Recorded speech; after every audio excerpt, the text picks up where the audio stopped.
Hello and welcome back. So in this video, I'm going to be showing you how to draw buildings. And the things you're going to need, very simple: pencil, eraser, kneaded eraser. If you have one like I have here, it's not chewing gum, it's an eraser.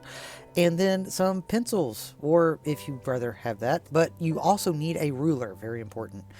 So let's go ahead and get started. First, what I want you to notice whenever you're looking at pictures of buildings.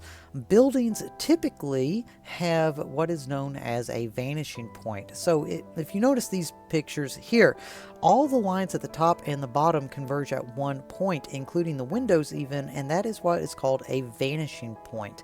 So using this, you will know that all the angles and lines on their buildings are going to be straight lines going to the vanishing point, just like we covered whenever we did 1 point perspective. Since we're looking at this building kind of at an angle, we actually have two vanishing points. As you can see here, there's actually two vanishing points. One is on the paper, the other is off the paper and off to the side. And what I'm doing here, I'm just lining up my lines with the vanishing points, and I'm just kind of drawing the buildings as I see them. So chimneys and rooftops and things like that, I line up the windows and the flat areas with the vanishing points to make it more squared up. And that is one of the beautiful things about drawing buildings, because buildings are most of the time square. And if they're square and you have a vanishing point or two vanishing points, then you know exactly where your lines are going to go, and the only lines you have to draw in are vertical lines or up and down lines.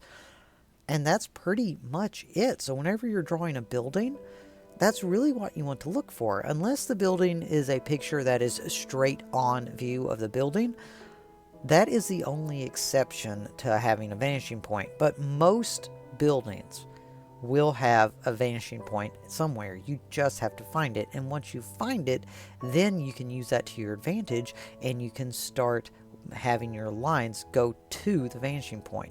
And it's not just the lines of the rooftops, it's also the windows, the sidewalk.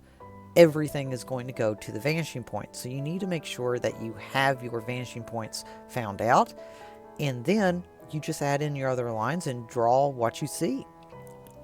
So at this point, that's what I'm doing. I'm adding in the lines going to the vanishing points for the windows and the beams around the top of the building. And then I'm going to start adding in the windows and things like that. So yeah, that's basically it. Just make sure you look at what you're drawing and add in things that you see.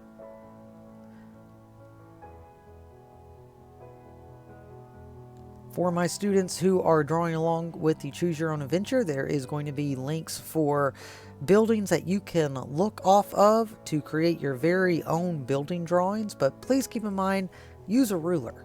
Please use a ruler. That's what's going to make your artwork look more professional, as opposed to look like, well, amateur. Make sure you use a ruler, look at the lines that you're drawing, and add them in. They don't have to be 100% precise off what you're looking at. Most people will have a general idea once you map out the basic shapes. It doesn't have to be perfect. Okay, so that's your assignment. Please make sure that you draw the buildings selected on there. Now, if a building that you want to draw is not on there, then you may select your own buildings. You do not need to draw a bunch of buildings like this, but you can if you want to. In the next video, if you want to follow along with this, we are going to be watercoloring this building. And if you choose to watercolor your building, that is perfectly fine. Stay tuned for the next video. Thank you all for watching.